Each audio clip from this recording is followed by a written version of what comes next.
the doctrine of continuity, through which the international legal personality of Portugal, Genoa, Poland, Ethiopia, Czechoslovakia, Albania, Austria, Vatican, Tibet, Sovereign Order of Malta, and several other nations has been recognized despite having undergone a period of exile, annexation, occupation by a foreign power, or despite loss of territory.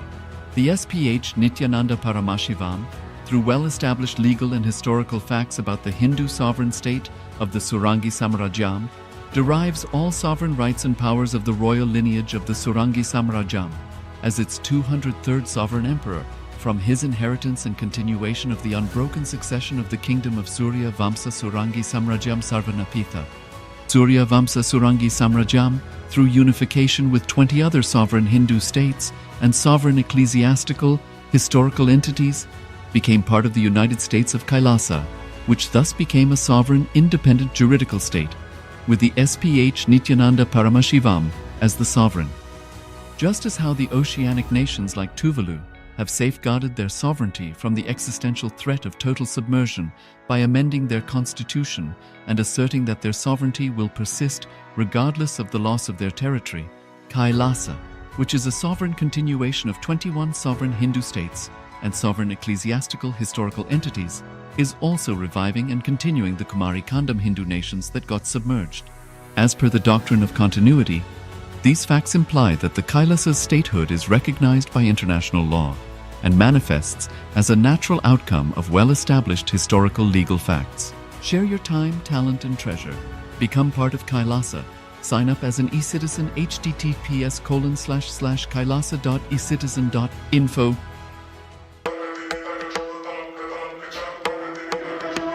With Paramashiva's grace, we have evolved UAN, United Nations for Ancient Nations. Paramashiva successfully manifested, and now he is introducing this to all of you, to the world, formally United Ancient Nations. It is United Nations for Ancient Indigenous Nations. This is a profound intergovernmental body. More than 100 ancient nations are already part members of this UAN. It is to unite and support all the indigenous nations, indigenous kingdoms all over the world.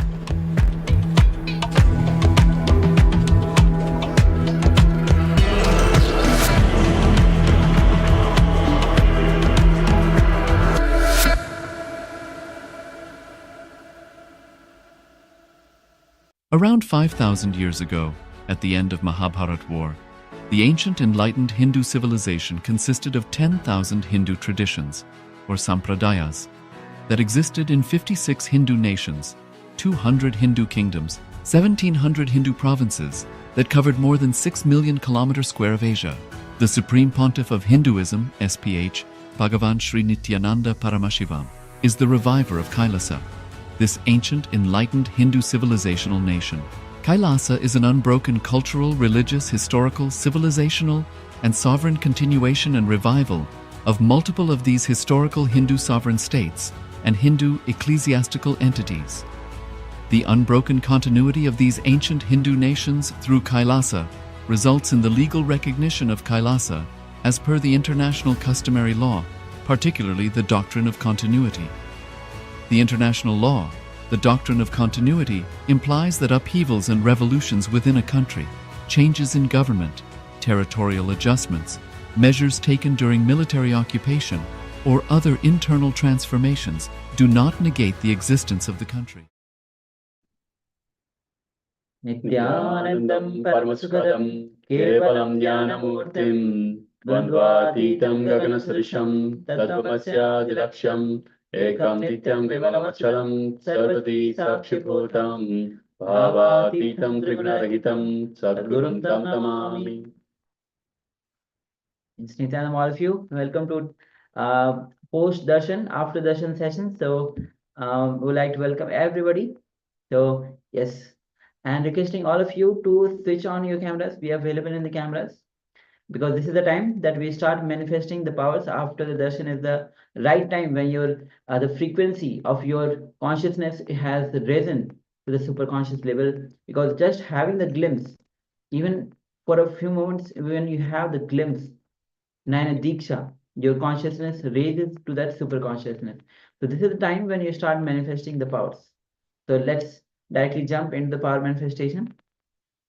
We'll be manifesting the power of seeing picture blindfolded. We'll be projecting you the image on your screen, and through the power of third eye, see what is being revealed to you, what Swamiji is revealing to you. Yes. So without any further ado, let's gather our eye bands. So if you do have an eye band, please put them on. If you don't have an eye band, you can use any piece of cloth that is opaque in nature, such that you cannot see through this material. And you can use that to cover your eyes. So requesting everyone, please let us cover your eyes. And let's get ready for this power manifestation, power of third eye vision. So yes, requesting everyone, please switch on your cameras.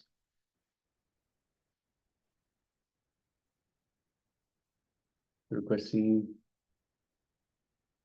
Ma Parabrahma Swarupini, Ma Suganyana, Srinita Linkodbhavan, Ma Paramashiva, Luchi Aya, Ma Heanchi, Ma Nitya Sangha Shaktini, Ma Jnana Swarupini, Ma Heanchi again, Ma Ananda Paramashakti. Yes, Ma Maha Kalakala Yogini and Ma Somya. Requesting everyone, welcome to everyone. And of course, requesting everyone to please switch on your cameras. And we also welcome Ma Nithyananda, Ma Nitya Prema, something else I can't see the rest of the name, Ma Zhang Ti Ho, Yang Chao Chuan Aya, Ma Agora Swarupini, Ma Maha Bhairava, Ma Yogendra Shakti, Ma Judy, and Ma Stephanie Dieters. So yes, thank you very much for everyone for being with us. And let us get ready now for the power manifestation. As Maharaj mentioned, the best time for power manifestation is straight after a powerful energy darshan of the Supreme Pontiff of Hinduism, of Swamiji, the Master. So it's important.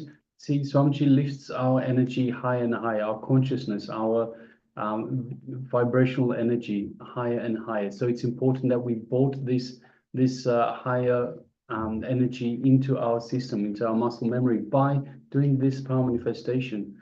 So it is the most important time for the power manifestation. So requesting everyone, let us join in and bolt those higher vibrations into our muscle memory, to our entire being.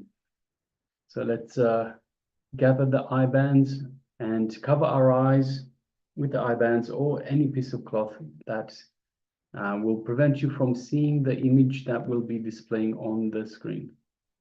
So once again, this is the power of the third eye vision. So having the two physical eyes closed and seeing through the third eye alone.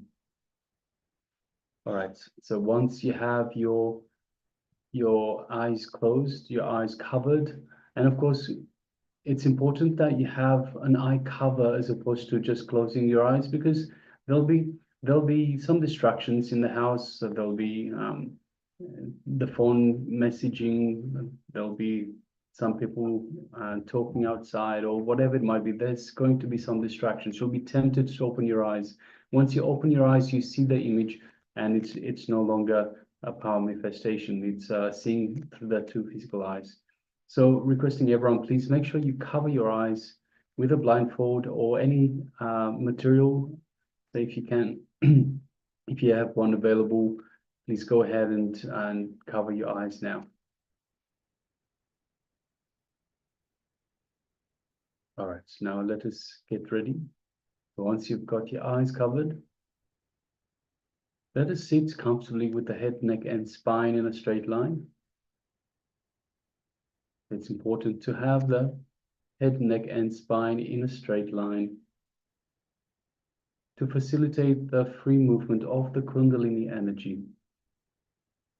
So make sure your head, neck, and spine is in a straight line and you are comfortable. If you're uncomfortable, your mind will start wandering, start thinking about being uncomfortable, perhaps the pain. So please make sure you are comfortable, keeping the head, neck, and spine in a straight line. Understand that the mind has nothing to do with the power manifestation. It only gets in the way. So let us not give it any more reasons to get in the way. Let's sit comfortably with the head, neck, and spine in a straight line. And now let us bring our awareness to our inner space, our Ananda Gandha, which is situated just below the heart center. So the heart center is the Anahata chakra, in the middle of the chest. One palm width below that is the Ananda Gandha. It is the inner space that Swamiji has initiated us in to connect to him, to connect to the divine. So let us do just that. Let us connect to Swamiji, the Supreme Pontiff of Hinduism, in our inner space. Let us remember Swamiji in our inner space. Let us remember everything, remember the essence that is Swamiji. Everything Swamiji is, represents, and means to you. Remember all of that in your inner space, your Ananda Gandha, just below the heart center. Just a mere remembrance of the Master invokes Swamiji in our inner space. So let us remember Swamiji in our inner space. And welcome Swamiji with gratitude. And let us feel the feeling connection that we have to the Master. And let's celebrate the oneness, the space of oneness with Swamiji. The space of oneness with the divine in our Ananda Gandha, our inner space. Feel the space of oneness with Swamiji in your inner space.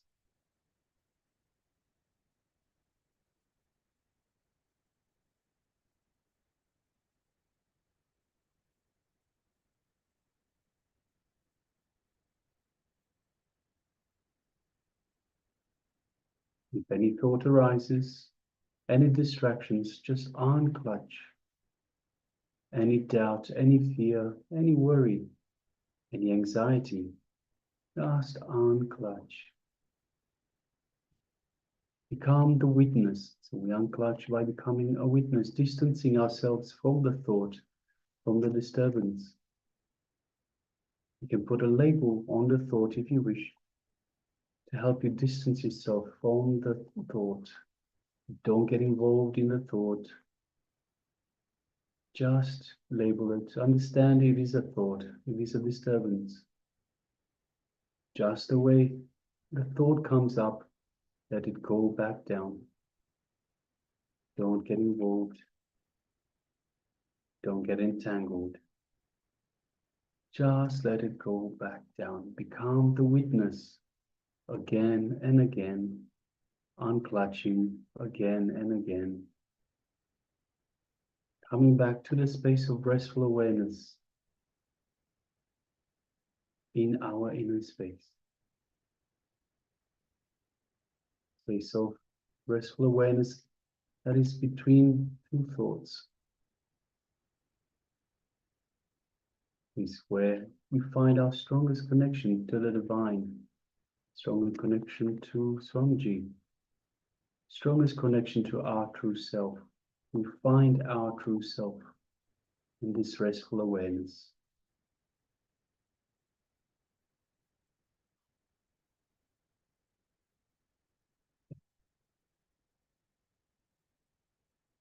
Just enjoy the space of oneness with Swamiji in your inner space.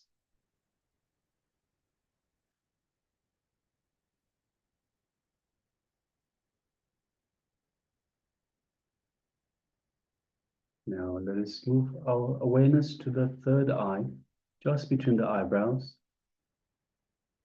And let us visualize Swamiji in our third eye.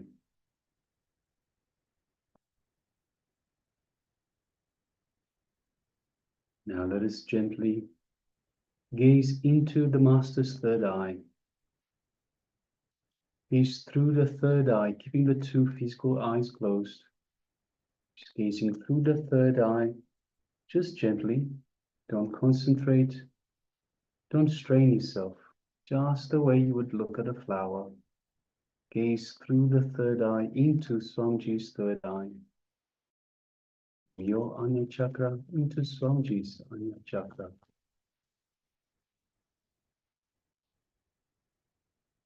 As you do so, you feel an energetic connection from the Master's third eye into your third eye.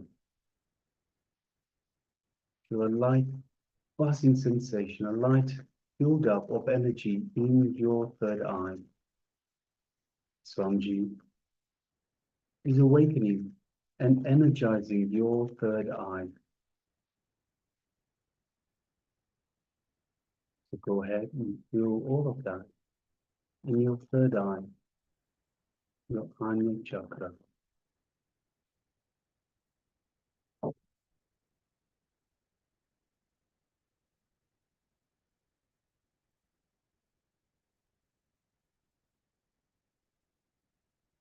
Let us start chanting the Mahavakya to further connect to the Master.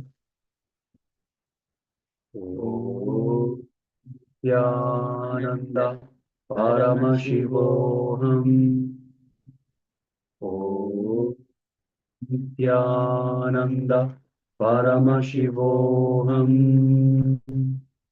Om Nithyananda Paramashivoham. Let's continue chanting the Mahavakya throughout this vow manifestation. And from the space of oneness with Swamiji, let us start manifesting this power of third eye vision, seeing images blindfolded. The image is being displayed for you now. Let us begin.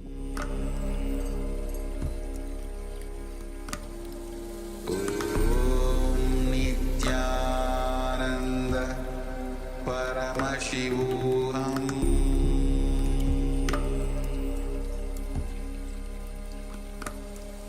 Om Nithyananda Paramashivoham.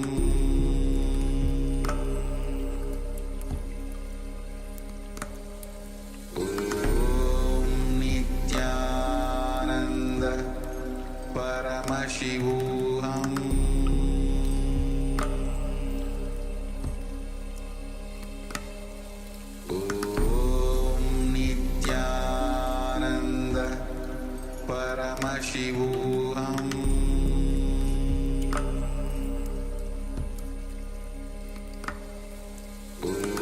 Om Nithyananda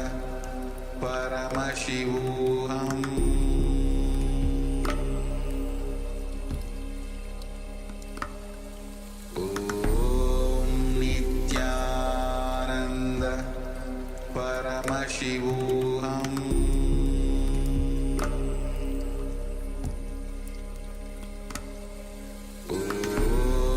Nithyananda Paramashivoham.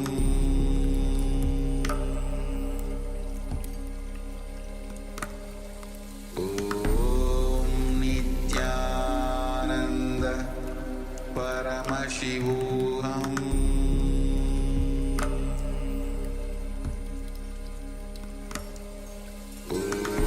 Om Nithyananda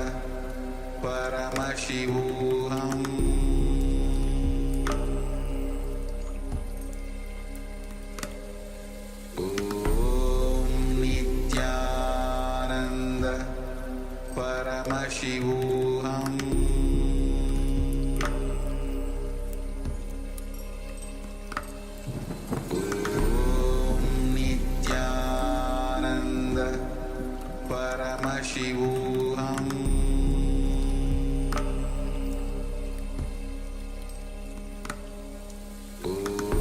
Om Nithyananda Paramashivoham.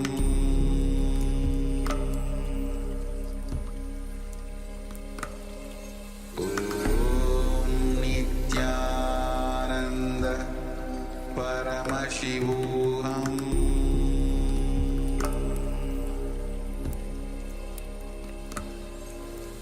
Om Nithyananda Paramashivoham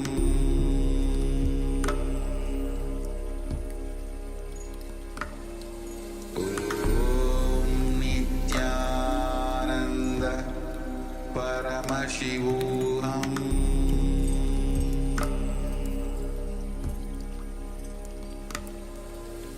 Om Nithyananda Paramashivoham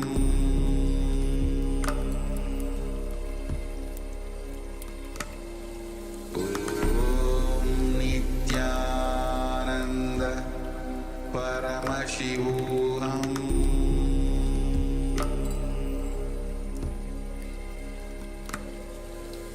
Om Nithyananda Paramashivoham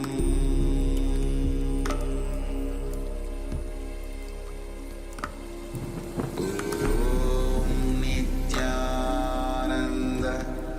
Paramashivoham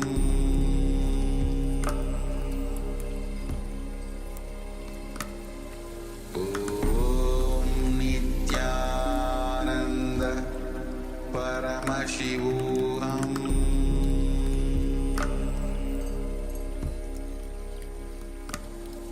Om Nithyananda Paramashivoham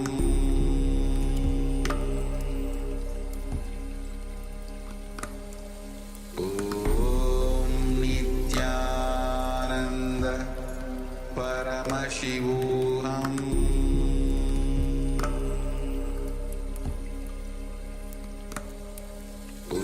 Om Nithyananda Paramashivoham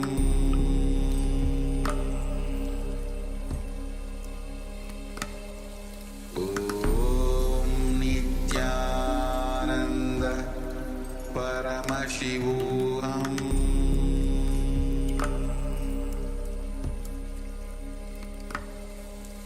Om Nithyananda Paramashivoham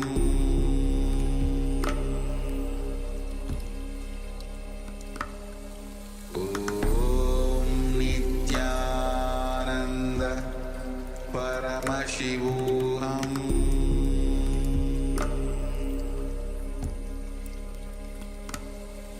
Om Nithyananda Paramashivoham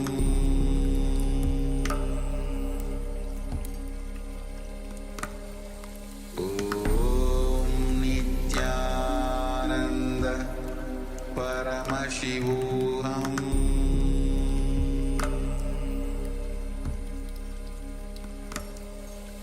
Om Nithyananda Paramashivoham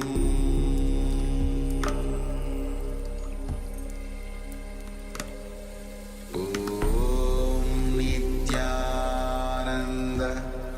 Paramashivoham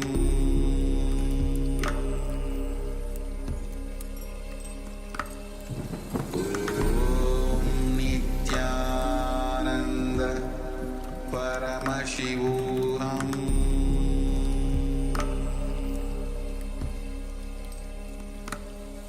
Om Nithyananda Paramashivoham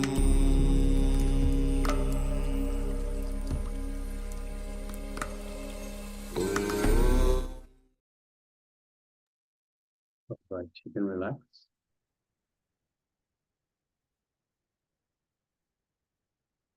Slowly, very slowly, remove your eye bands and gently let the light come back into your eyes.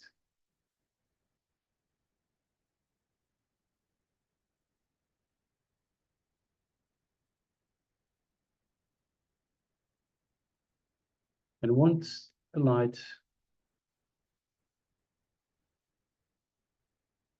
becomes bearable for your eyes, you can start sharing what was revealed to you in your third eye.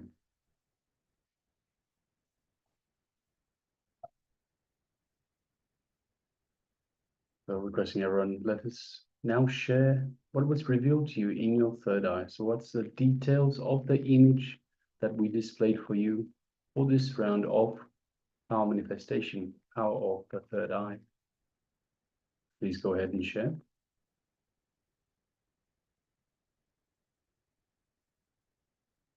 So for those of you that have just joined us, this is the power manifestation just after the darshan. It's the most important power manifestation.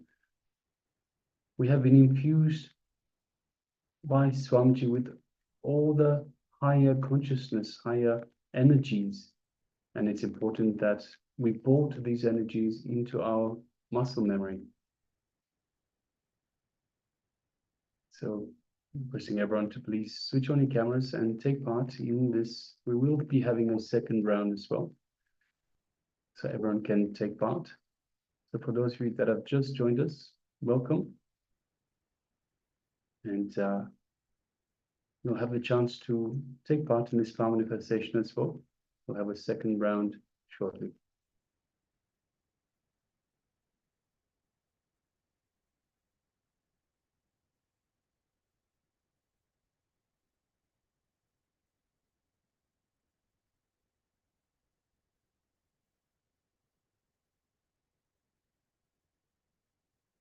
So we have Srinitya Linkorpavan that shares sea and island. Yes, thank you for sharing. Thank you.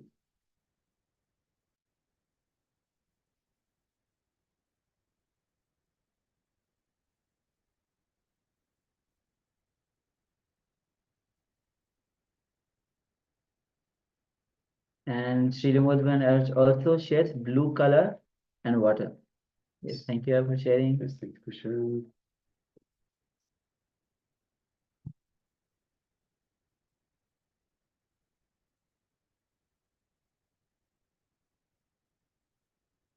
Just waiting a few more moments. Give everyone a chance to share.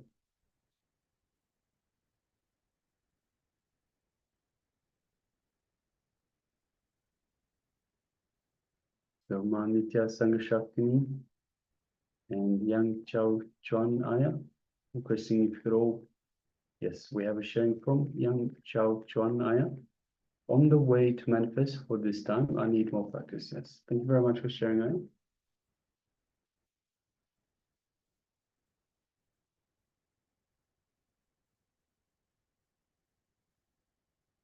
But also understand that whatever was revealed to you, so even if there was all black, you can still share that as well. So you can share, there was all black, I didn't see, there was no other image.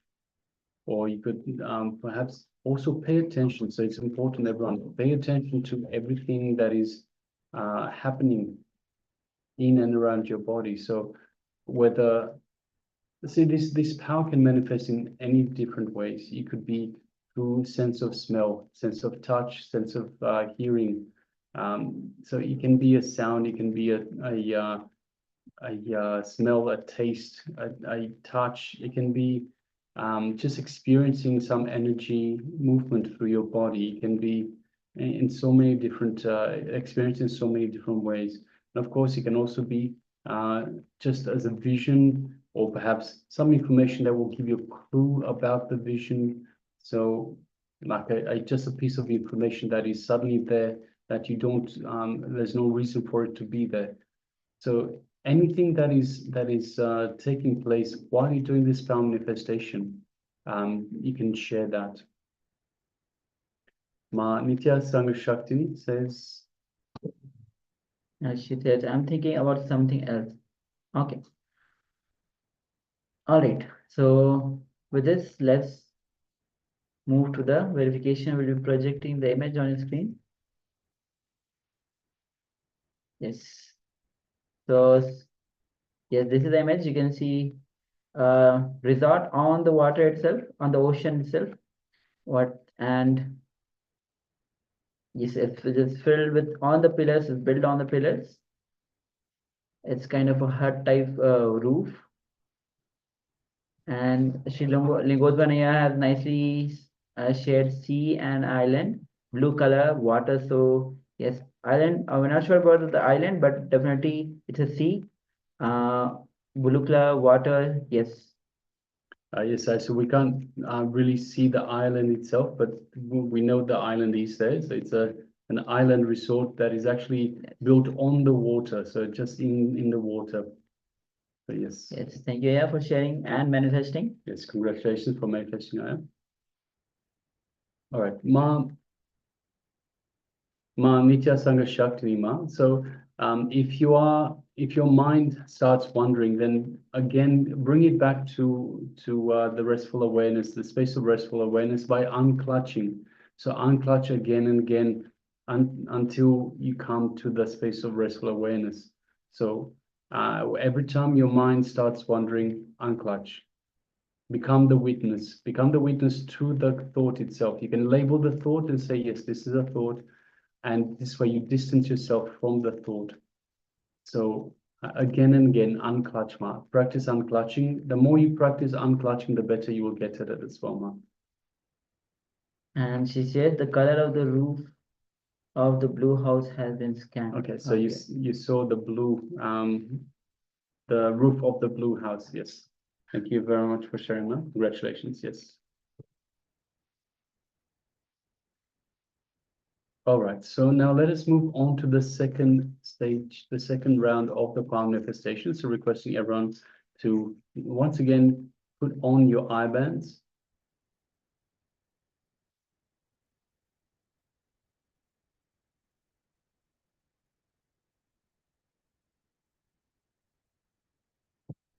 So once again, requesting everyone put on your eye bands. Yes, Manitya Sangha Shakti is ready.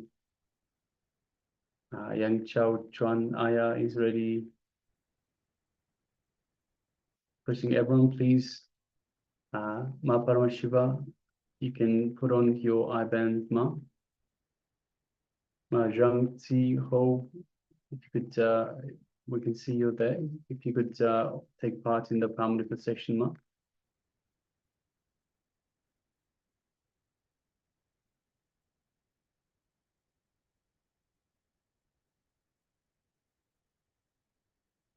All right. So let us sit comfortably with the head, neck, and spine in a straight line once again. So once you have your eyes covered, let us sit comfortably with the head, neck, and spine in a straight line.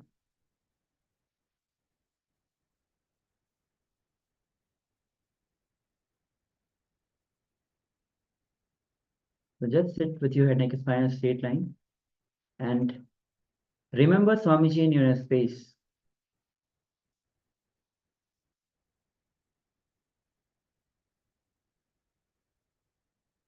Nothing other than you and Swamiji exist.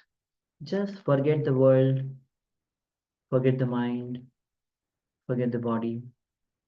Be completely relaxed, completely unclutched.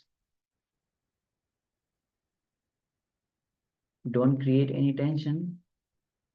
Don't force yourself that you need to manifest. Just be completely relaxed.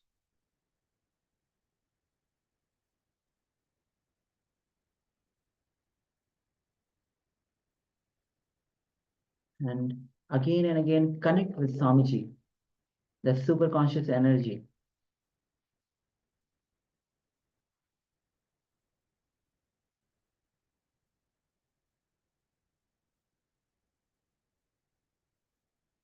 With deep gratitude and surrender.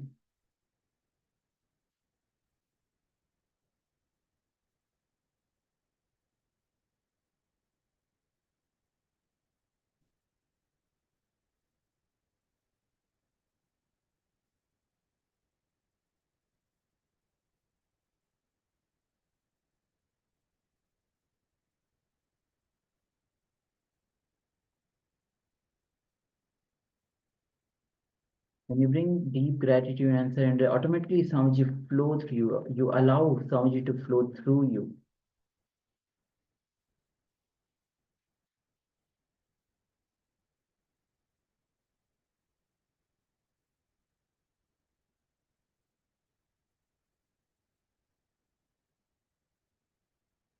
Any self-doubt comes, just unclutch.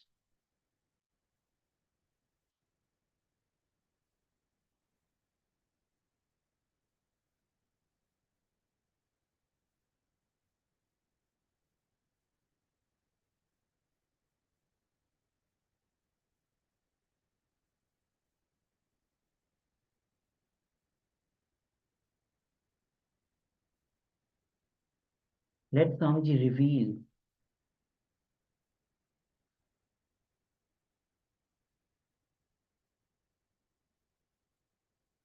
everything, every detail. And ask Swamiji to reveal every single detail.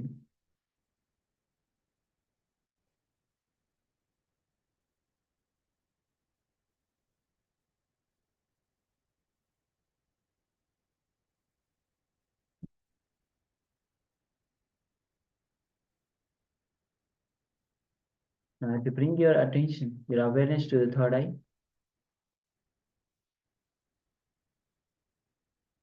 gaze to Swamiji's third eye through your third eye.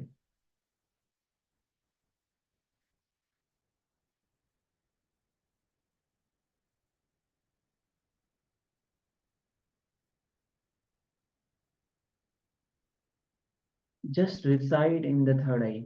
Forget your body, forget your mind. Just be aware of the third eye.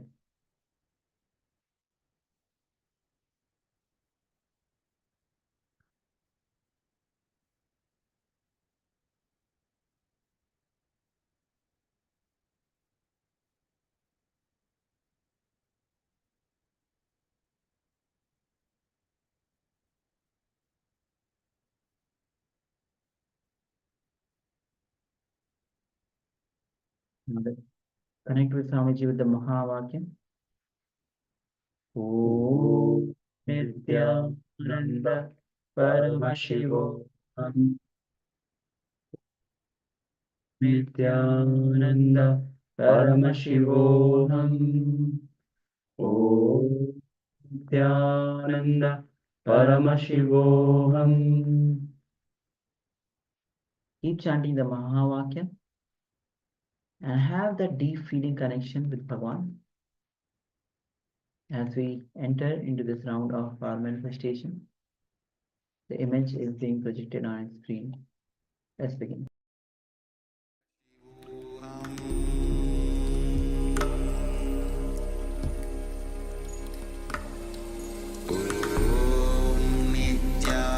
Nithyananda Paramashivoham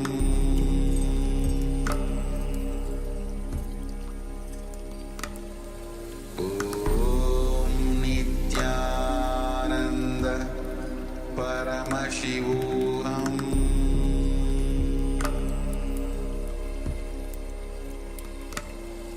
Om Nithyananda Paramashivoham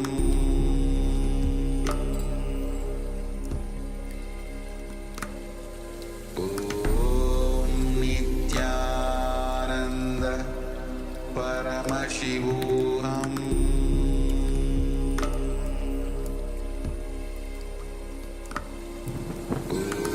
Om Nithyananda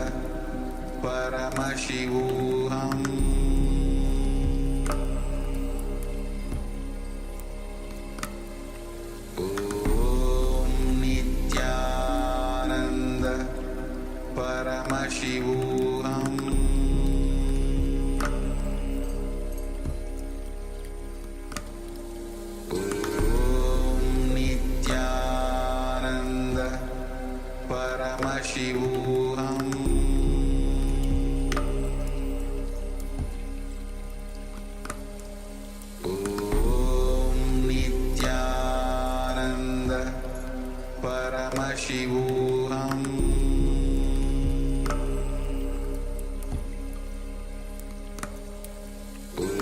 Om Nithyananda Paramashivoham